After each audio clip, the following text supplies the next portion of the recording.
Okay, hello, and welcome to the Fast Track to Fearless Masterclass on pivoting career. My name is Tracy Forsyth. I'm a coach, and my company is called Fast Track to Fearless. And I am also a pivoter. So, about 5 years ago, I did my own career pivot. And the reason that I decided to do this free webinar is because a few weeks ago, I posted one of my regular coaching corners about the 3 Ps of pivoting, and it got like something like 10,000 views. So I thought, well, there's a lot of people out there who could do with some advice on how to do it. So I'm going to just show my deck, and let me just get that up, add to the stage. Yes, and off we go. So passion, purpose, and potential pivoting with me, Tracy Forsyth. So life at the moment is a little bit like this drawing, I find. We are all over the place in so many different ways. We have been through a lot over the last few years, and that has affected the way that we work. If you think back to the pandemic, before the pandemic, before lockdown, working from home was often seen as a luxury, and now fast forward, it is a way of life, and that has given us possibilities, given us different ways of thinking about work. And industries have been affected. There's a lot of stuff going on in the world, a lot of disruption to technology, and different roles are evolving and changing. So, this means that for a lot of people, they are considering career pivots. So I have to say that when I started work, I kind of expected my career to go a bit like this. I'd work hard, I'd get the next step up, I'd work hard, I'd do a good job, I'd get the next step up, etc., etc. These days, I think careers are more like this squiggly line. Yeah, it's not so linear, it's not so straightforward. And in a way, I think we have to get used to that. We have to kind of get comfortable with being adaptable to change. It's not easy to do, but it's something that I think more and more we will need to be less linear and more like, actually, what are the multitude of things that I can do? So, listen, if you are here, I think you've probably responded to my call outs for people at a crossroads or people considering career pivots. So, I just want to check in. Is this you? Do you feel like you are just going through the motions of work? If you're on a hamster wheel and you want to get off. So I find that there's lots of different categories of people at crossroads and wanting career pivots. This is definitely one that their mojo has gone. They've either been doing what they've been doing for a long time, and they're fed up with it, but they don't know what to do. The second category that I recognize, that I speak to about, is people who have reached the top of a particular career ladder and run out of rungs to climb. And you find that those people are there going, well, what next? What do I do now? I've only been up this ladder. How do I start again? What do I do with all this talent, this expertise and experience? And the third category that I'm seeing is people whose industry is going through such change that the opportunities that they may have had before just don't seem to be there. So industries changing, certainly in the career that I was in before, in the creative industries. The creative industries have been massively disrupted, and lots of people there going, what do I do now? So is this you? Are you either going through the motions at work, not having a good or meaningful time? Have you reached the top like King Louis and had to stop because you're not quite sure where to go next? Or is the industry forcing you to think about a career change because you've got to put food on the table? If any of those categories resonate with you, then you're in the right place, I hope. So I am living proof that it's never too late to pivot careers. I started my own pivot when I was 49. And so I'm now 54. So that was like 5 years ago. And I am now the owner and founder of a wonderful business called Fast Track to Fearless. And I coach one-to-one. I do programs, I do webinars like this, I do workshops, I do speaking events, the whole shebang. Yeah. And I started my career pivot at 49. And I feel that I have just entered the most productive, the most satisfying and fulfilling part of my career. So if there's anybody out there feeling, oh, I'm quite old, then do not fear. I am living proof that pivoting careers, it's never too late.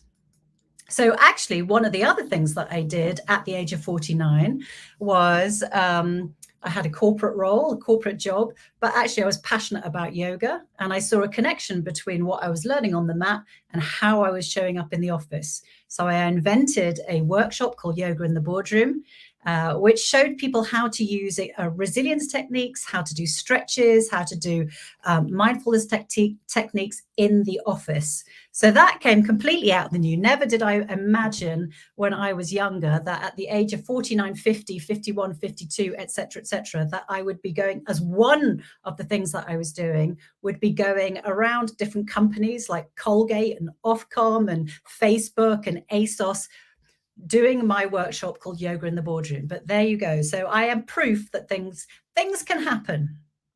I say that as encouragement to you. Hang on a minute. I've lost my little, there it is. Yeah.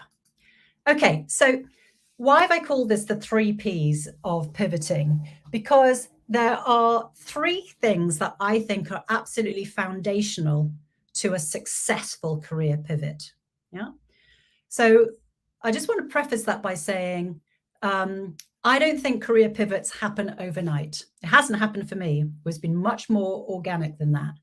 So if people are looking for a quick fix, and a quick way to go from I'm earning this, I was earning this, I need to earn this straight away, then I don't have the answer for that. I just want to make that clear. But what I want to talk about is building a successful career pivot from the ground up. And the foundation of that, the foundation rock of that, I believe, is passion, purpose, and problem solving. And I'm going to take you through that today. So just to talk a little bit about life at the moment, they say that we are now living in what's called the banny world: brittle, anxious, non-linear, and incomprehensible. So I don't know whether that resonates with anybody, but like certainly brittle, I think you've seen companies that were seemingly doing very well suddenly show cracks and break. Anxious, because who wouldn't be anxious after the 10 years or so that we've had and the current state of affairs, right? Non-linear, because things don't necessarily have the same cause and effect that they used to have. Certainly in the creative industries, in the television industry where I came from, it's not, it's gone from linear to non-linear, and that's caused a massive amount of disruption in the funding model, which in turn has caused a massive amount of disruption in the job market.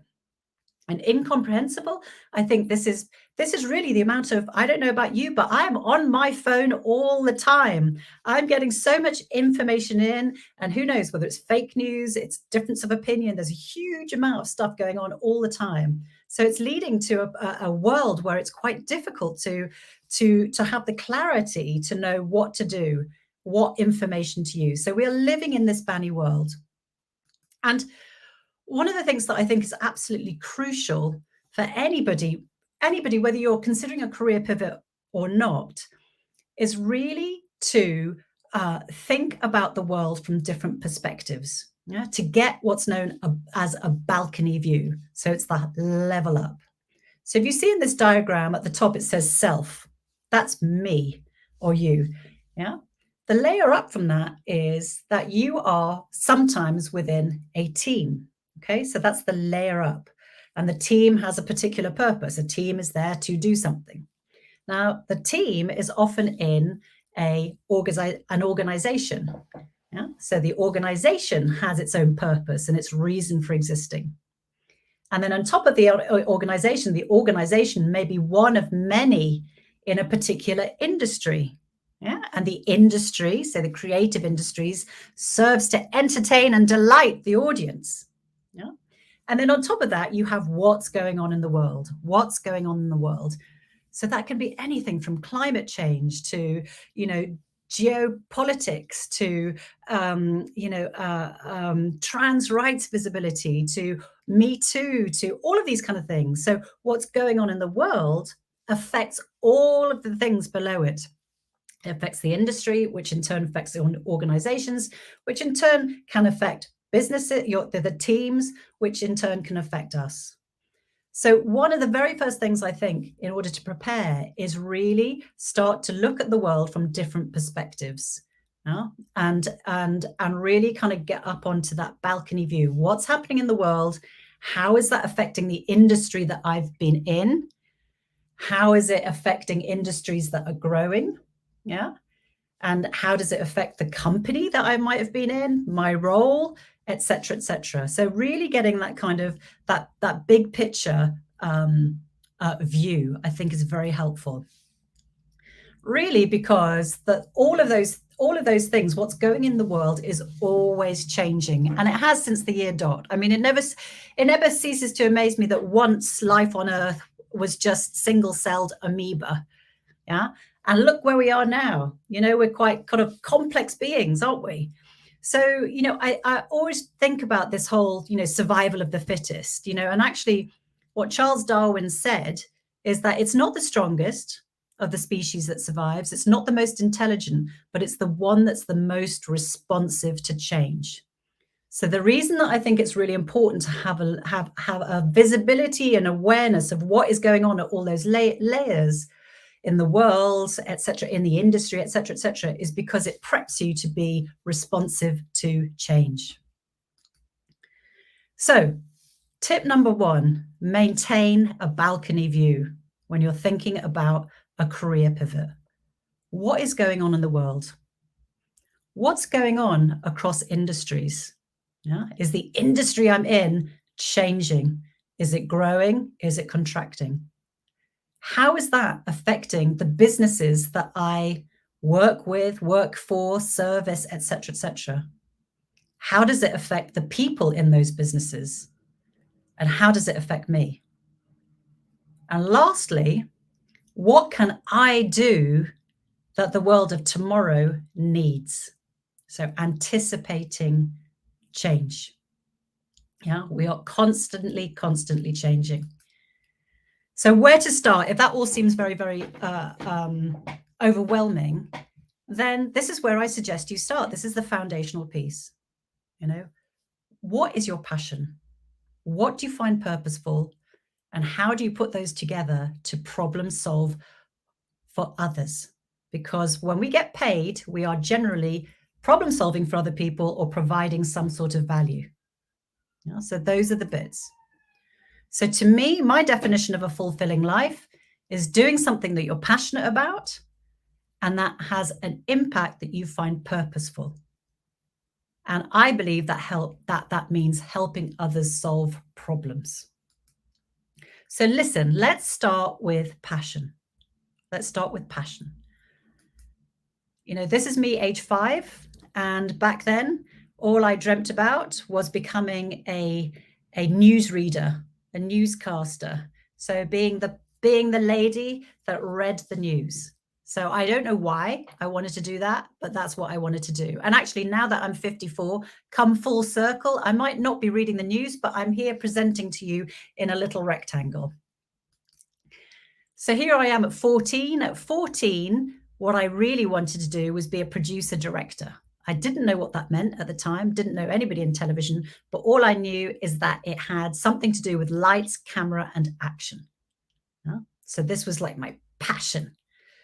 So then at the age of 23, I applied for a job, applied for many, many jobs back in the day. So this is like 1993. So don't anybody ever tell you that it wasn't competitive back in the day, because it was. So I got a job as a trainee researcher runner. It was competitive. I think I probably got it. This was a BBC Wales production, and I was probably not many candidates coming from Wales. I came from North Wales, had a North Wales address at the time. So here's me with Frank Bruno working behind the scenes. And then in terms of my career pretty much was like that diagram, up and along, up and along, up and along. So I went through the ranks in terms of television. Producer, director, commissioning editor, vice president of commissioning, and then I had a corporate role as the genre director of factual entertainment at formats at BBC Worldwide before it became studios. And along the way, I had two teens, a husband. Not the husband came first, and we've got two dogs and a tortoise. So working mother. But then what I found when I was in senior leadership, I kind of had gone like this. What I found when I was in senior leadership is that even though I could do it and had a happy team, et cetera, it was my first experience of having a proper team, because before then I'd either been freelance or working in production teams, or had, as a commissioning editor, you don't really have a team. So, what I really discovered was that I really loved doing personal development with my team, organizational way days, and all that kind of thing. What I didn't love was really the kind of like the business aspect of it, the kind of like putting together decks and putting together business cases, et cetera, et cetera. So, even though I had a wonderful, wonderful time, there were times that I was like feeling any number of those things that I first said. I was like kind of feeling a little bit meh, about what I was actually doing. I was thinking about, well, what am I going to do next? I couldn't see what I was going to do next. And yeah, so I started really thinking about what is it that I love to do. And this came to a real focal point, because at the time the company put on a personal excellence day, and it was run by this coach called Nicholas Bate, who's written lots and lots of books. And he got us to do this exercise where we had to stand up and introduce ourselves to people that we didn't know, only using describing words for what we actually did in our job. So you couldn't say, oh, I'm Tracy, I'm the genre director of this, that, and the other. So I stood up and said hello to my next door neighbor who I didn't know. And I said, well, I put together big PowerPoints and I present business cases to the board. And yeah, I do a lot of that. So he sat me down, they sat us all down, and Nicholas said to us all, okay, so if you don't like your words, you are in the wrong job. And I thought, oh my goodness, I am in the wrong job, because I didn't love my words. I could do it. Yeah, I could do it. And, but it was just not really filling me with passion or purpose. So I spent the next 2 years thinking, what am I going to do? What am I going to do? And during that time, I started to be asked to mentor a lot, people who were younger than me. And what I found very energizing and purposeful was doing that work. Working with what I call self-critical overachievers, people who are super talented, but had kind of these blocks of self-doubt, or they didn't quite have the confidence to say it how they really meant it. And I found that because of my age, because I'd been there, done that, I had tools and techniques that I was able to pass on to them. So I felt that was very energizing, but I did not know how to. I never even thought for a moment that I would be able to make a career out of it. So I spent, I had a coach. These are two of the coaches that I've had and worked with, very much recommended.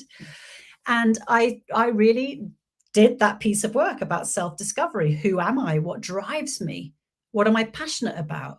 And then what am I going to do about it? And through that, I really discovered that actually the thing that really, really made me tick was that I had an intense curiosity about what makes others tick. And when I think back about it, my husband had always said to me at parties, you always latch onto one person and you interrogate them.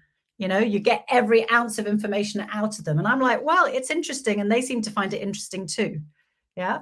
I think it's like why I like true crime drama. What on earth would make people do such things? I also realized that I had this urge to eliminate self-doubt from other people. It really frustrated me. When I could see talented people, I thought too much talent is going to waste. So I really wanted to relieve them from that burden. And the final thing I really realized is that it was really important to me to have a big and helpful impact. Big by visible. My daughter laughs and she says that I'm a typical Leo. I like a lot of kind of, it has to be big. So I want you to think about you. Passion. What is your underlying passion? What is it that you're energized by? What is it that, what fun are you having when time flies? That expression? What is it that you long to do? Has this changed over the years? I think I've always been intensely curious about what makes other people tick. Yeah. And I think there's always been that feisty bit of me that like kind of wants to let people, you know, really be fearless about who they are. So is there a common thread? You know, what is the underlying passion? What is it that you love to do? Yeah, so that's one P. The second P is purpose. Purpose. So purpose means the reason that you exist or the reason for which something is done. So I think it's really, you know, when I was growing up, I don't think I'd be able to articulate my purpose other than, well, I like to make films and I like to travel the world and meet lots of interesting people and have a fun time. I feel that my television career was very much about me and my enjoyment. But as I got older, my purpose changed, you know, and we'll go into that. But the thing about purpose is that you're not other people. So whatever anybody else is doing, it's kind of irrelevant. How many Hollywood movies have we seen where somebody desperately wants to be a singer, but the parents own some sort of factory and they're supposed to do this, be a factory owner, and then, you know, they're only happy when they finally live their dream. You know, it's not something that's happened handed down, and it may change over time.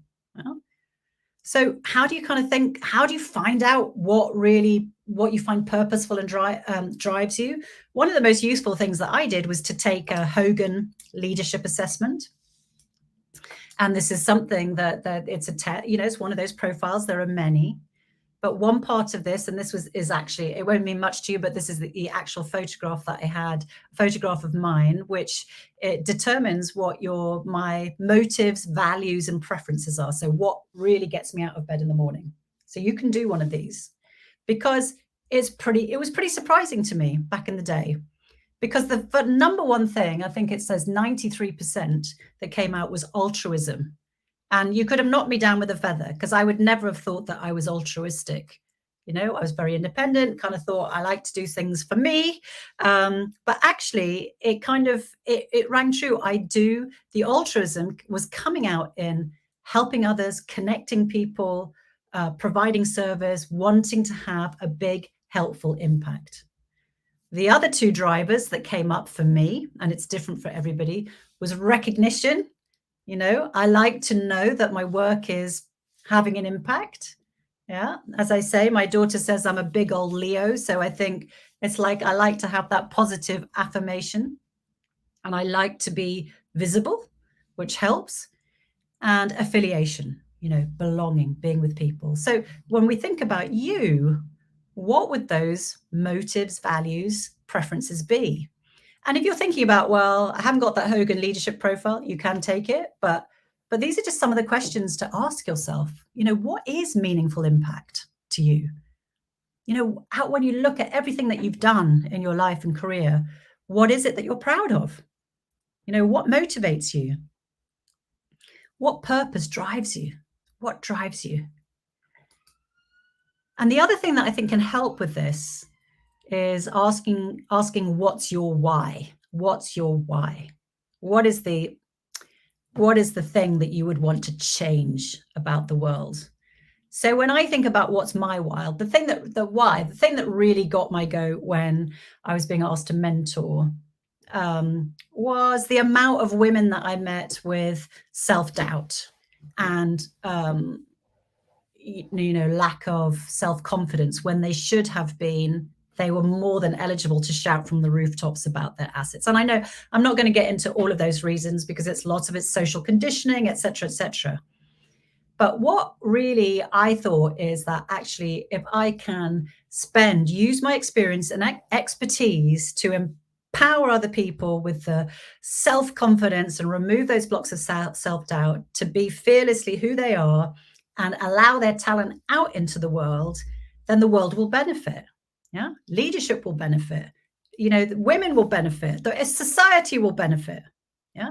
So my why is like this Ruth Bader Ginsburg there. She was asked, you probably know the story, but she was asked how many women on the Supreme Court would she be happy with? What number would it take for her to be happy? And she said 9.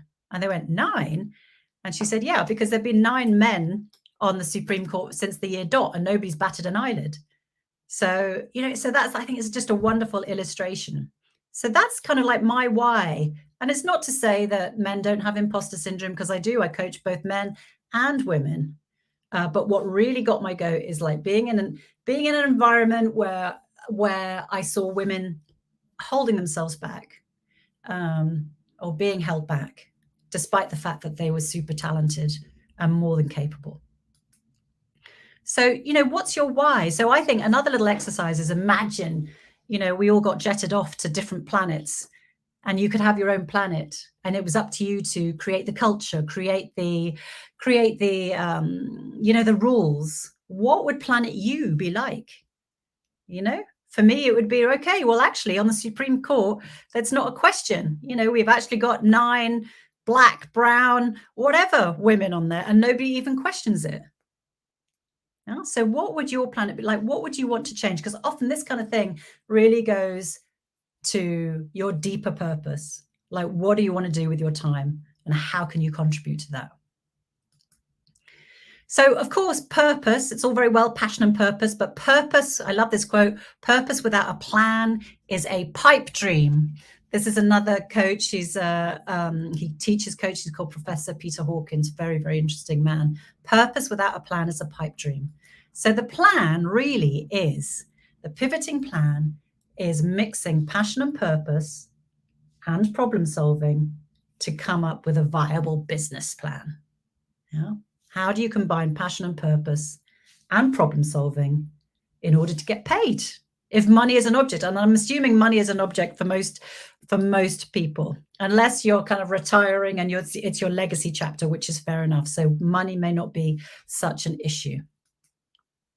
So for me, what I did is that my central proposition for Fast Track to Fearless is that I help people become fearless about who they are, what they stand for, and what they want. And I give them the tools and techniques to get them there faster. So that is my central proposition. And my business now delivers that, but in different ways. So, I do one-to-one coaching. At Women in Film and Television, I run a leadership program that I designed and I pitched and I host. At Channel 4, I'm a creative mentor for the Indie Growth Fund. So that is using some of my expertise from my TV days. I do courses like, how to network like a ninja, or workshops on public speaking. I do away days for production companies or businesses. I facilitate. Yeah? But it all comes from this central proposition, which is putting together passion, purpose, and problem solving for other people. Yeah? So start thinking. I want you to think about you. So passion, purpose, and it's not like, in 1 hour, I don't know how much you're going to crack it, but these are the big questions. This is the foundation of a successful career pivot, in my opinion. Yeah. So when you think about problem solving for others, how do you help others? How do you add value? How do you problem solve? How do you make other people's lives better? And how else? What are the problems out there that you can solve? Yeah. For me, it was very much about listening. Combining my passion and my purpose. And then through those coaching conversations, I got to understand what people's problems were. And then I thought, okay, well, I'm going to design something. Like most people hate networking. So I'm going to design, okay, here are my top tips on how to network, how I've got over it, because I don't love it either. Yeah. So the one thing I would say about a pivot, like I said at the beginning, is it's not necessarily an instantaneous thing. If anybody's watching here from finance, then you'll know this expression, a J curve. So often your profits, et cetera, go down before they go up. And I think that's the same with a portfolio career. So, you often have this dip before you establish yourself. It's like any new business. And especially if you're coming from a career where you got paid a certain amount and pivoting into something slightly different, there will be, well, I should imagine in most cases, that inevitable dip down before you go up. So that is just a realistic expectation. For me, this is how my J curve panned out. So I took redundancy in the spring of 2018.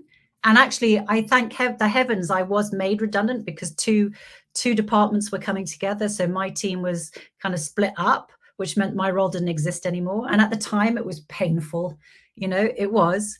And I did think, oh my God, what am I going to do, et cetera, et cetera. But it was the best thing that ever happened to me. I think I was really pushed out and had to flap my own wings.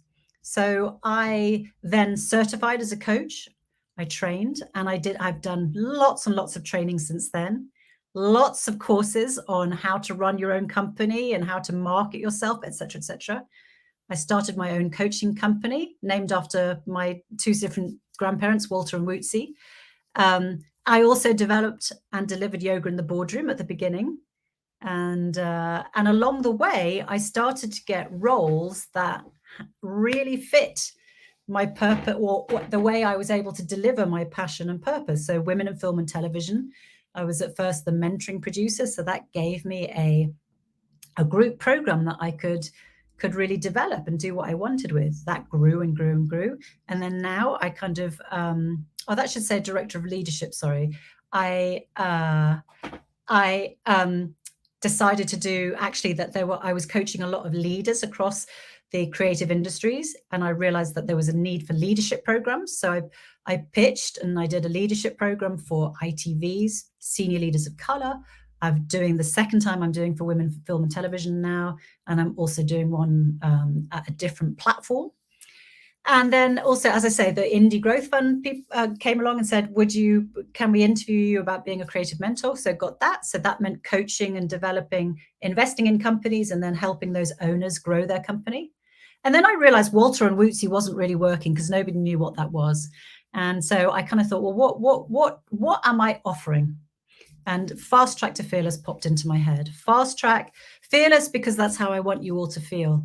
Yeah. Fast Track, because I have some tools and techniques that got me there. So I'm hoping that they will get you there faster than you would on your own. And so, as I say, nowadays I do all of these different things. I am truly living a life of passion, purpose, and hopefully problem solving. And in terms of earnings, yes, it went down in the first and second year, but it has I definitely make more now than I did before.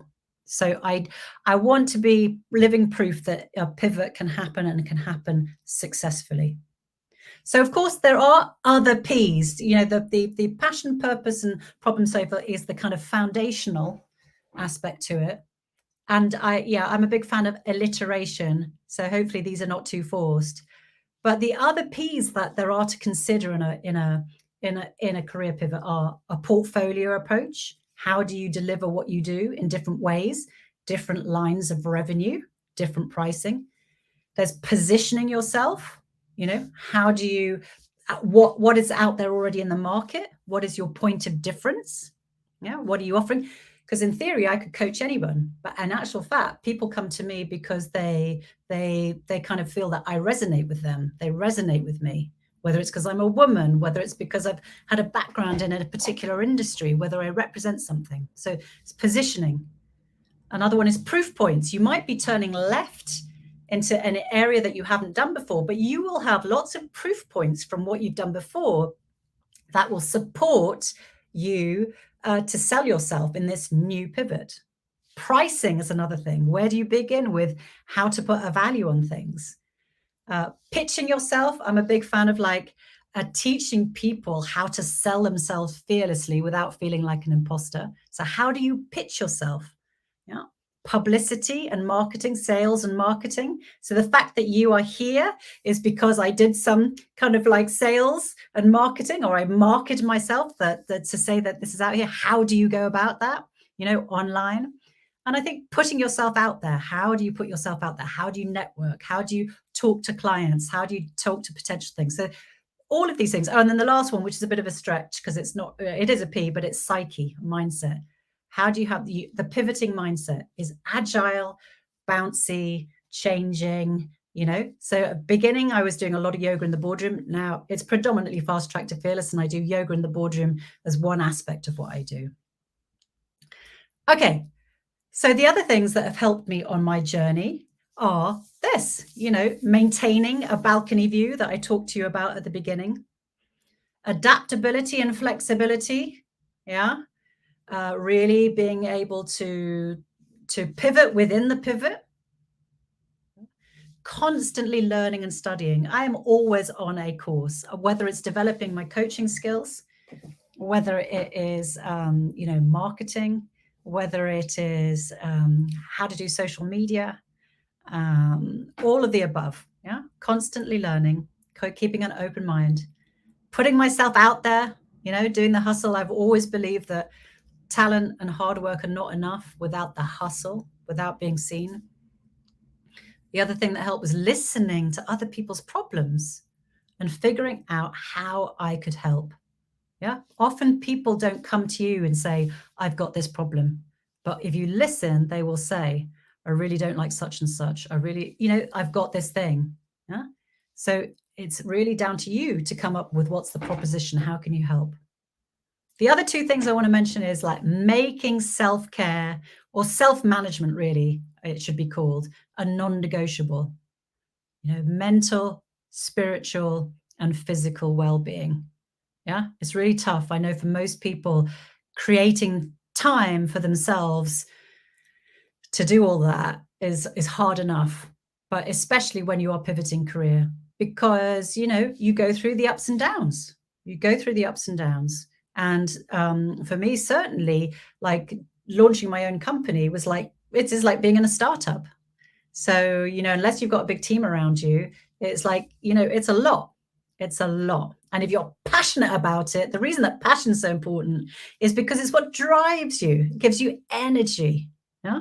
Very difficult to pivot into an area that you don't want to go into because you have no energy for it, no desire.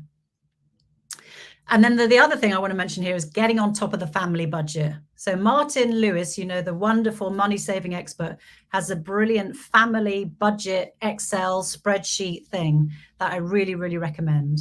Because I don't know about you, but I was very much like, I'd spend what I earned and maybe a bit more. And so I didn't really know my numbers. I didn't really know where it was all going. As long as I was on a roll, then it was fine. But when I wasn't, then I really had to get very, very sharp about the numbers.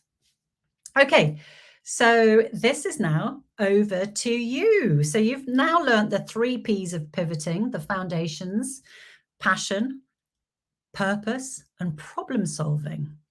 So I invite you to think about those 3 things and really it's not something that maybe just happens overnight. It might have come to you straight away, I don't know. But these are the foundations. This is my 3 P's of pivoting, the things that you really, really need to know. So now then, I wanted to talk to you about if you want more. If you've liked what you've seen so far, and if you think, well, that's a lot of stuff to do on my own, if you want help, and I've been speaking to a lot of people who want help, then I've decided to create a group coaching course that is entirely about career pivoting. So this is what it is. So it's going to be called the Fast Track to Fearless Career Pivot. It's a 4-week program, live coaching, 2 hours each week. And we will walk through the steps to create a framework for a successful career pivot. So it will be, the first one will be about passion and purpose, using lots of exercises, to help you start to get from the inside out what really drives you, energizes you, and what impact is most meaningful to you. Yeah, we'll also do a bit on pivoting mindset. The second session is going to be about, okay, how do you turn that into problem solving for other people? What is the product? What is it that you're going to do? And how do you do that in a portfolio approach if necessary? So it's really about seeing your assets in a different way and how what you have can be used to provide value and solve problems for others, meaning you get paid.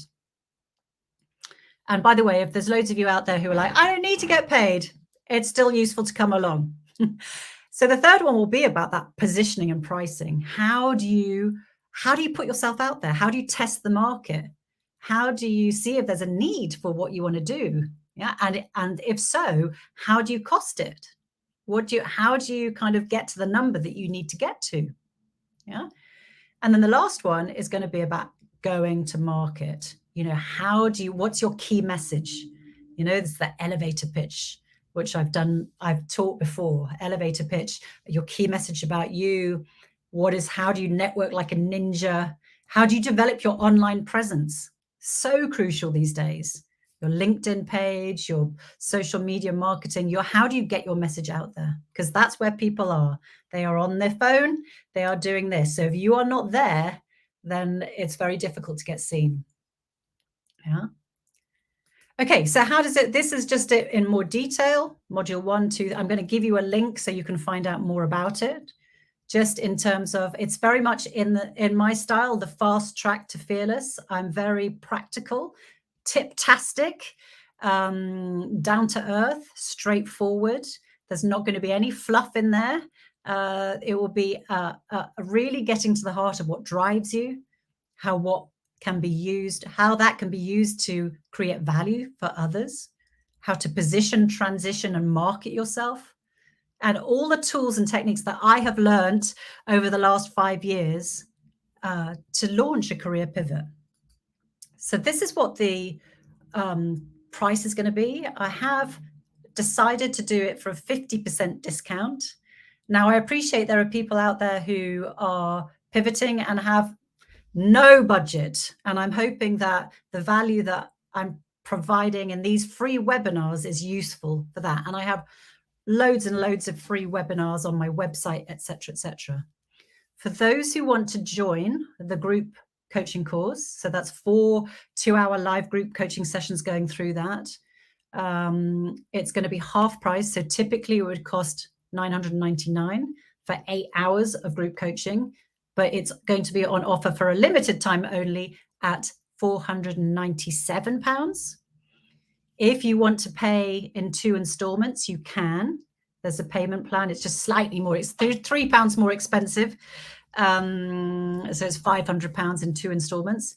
And if you want to really go all in, if you are serious and you have the budget, what I'm also offering is for people who want to do the course, they can come along and join the course, but also have me on a one-to-one basis monthly for a year to really help you through and to really give you that individual hands-on attention.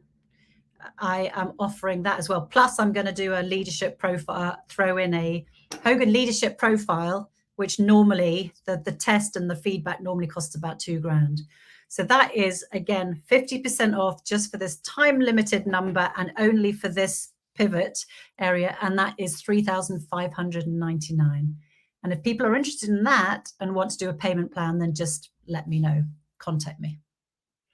All right. So just if you're thinking about it, I just want to imagine this is how I feel genuinely. And I think, people who knew me before and know me now would say that this is true. I do wake up excited for the day ahead. I am energized by the positive impact I'm making. So what about you? Do you want your work to have purpose and meaning? Do you want to have the confidence to pitch yourself for the jobs that you want? Maybe you want that portfolio career. I really like having a portfolio career because it gives me the flexibility to do loads of other things in my life that I really like. So it's on my own terms. And I feel in terms of legacy, the work that I'm doing now is far more important than the work I ever did before. And it will help more people and create that big, helpful impact. So I know for certain that I am doing what I love and getting paid for it. And I want the same for you. So I'm going to finish soon, but just imagine when you look back at 2024 and realize, right, it's because I went on Tracy's Fast Track to Fearless pivoting course that it all changed for me. So if you're interested, please do join me. Yeah. And if you want that early bird special, the end point for signing up for that on both the group program and the group program plus the individual coaching is the 31st of July. So after that, the prices will not be at this rate. Yeah, so if you're thinking about it, if it's helpful, then sign up. So just a reminder, here they are. So the group coaching course, 497. If you want to do that in 2 installments, it's 2 installments of 250. And the last one is if you want to do that and have me for a year and a Hogan leadership profile, then it's 3,599, which is 50% off what it would normally cost. All right. Oh yeah, and then I have tons and tons of testimonials. I'm thinking you may already know me, maybe not, but if you go to the end of my LinkedIn profile, you will see over 100 testimonials of what it's like to work with me, so you can get a really, really good flavor. All right. That I think is it. Oh, one last thing I wanted to say is that I do a weekly email that is about career confidence, fearless leadership, and resilience. If you aren't already signed up for that, then please do sign up for that. You can always unsubscribe if you feel it is not what you're wanting, but I don't have many unsubscribers. So please do join me on that, and you'll get kind of updates of other stuff that I'm doing, other webinars and things like that, and other free trainings. And yeah, and then I love to be in touch with people. So please do link in with me if you're not already linked in. I think I did invite quite a few people from my LinkedIn contacts. But if you want to contact me, then please do get in touch. And I like to be connected so that I can champion the work that you are doing as well. All right, so that brings us, how are we doing for time? That brings us to the end of today. Thank you very much for coming. And as I say, I wish you all the best of luck with your career pivot. And if I can help, let me know. Come join. Okay, I'm going to stop that now. And I would think I will say goodbye. If you want any other details, it will be on the website or on my LinkedIn page. It's going to be everywhere. You'll see, if you've been following me, you will have seen like the marketing in action. So I know that the marketing, and this is what I would teach you, the marketing has worked because you are here. All right. Thank you much. Thank you very much. I don't know whether there are any questions or anything. If you have any questions now or later, please feel free to contact me. All right. Thank you, everybody. I think we're going to go. Take care. Bye.